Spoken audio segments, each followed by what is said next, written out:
Aujourd'hui, on estime qu'un tiers de la population mondiale est infectée par la tuberculose. Le responsable de cette pandémie est une minuscule bactérie, le Mycobacterium tuberculosis. Mais fort heureusement, il n'y a pas 2 milliards de malades tuberculeux sur Terre. Dans la grande majorité des cas, la bactérie est neutralisée par notre organisme.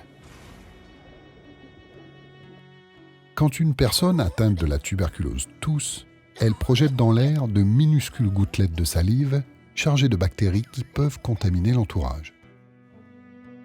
Les bactéries descendent le long des voies respiratoires jusque dans les poumons.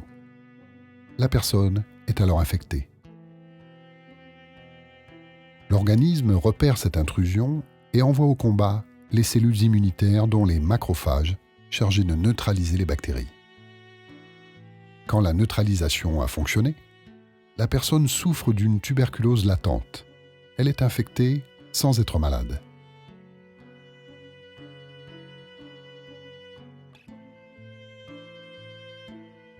Dans 5% des cas, cependant, chez les jeunes enfants en particulier, le système immunitaire est battu. Les bactéries se multiplient et la personne tombe malade.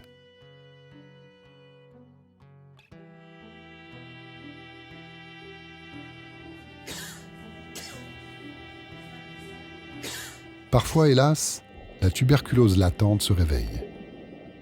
Cela peut arriver après plusieurs mois, voire plusieurs années, chez des adultes dont le système immunitaire est défaillant, comme chez certains malades séropositifs ou en cours de chimiothérapie.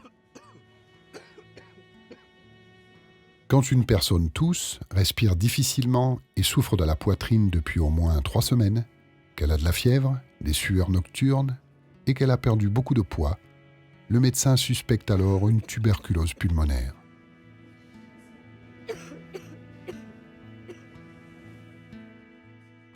Il existe d'autres formes plus rares de tuberculose.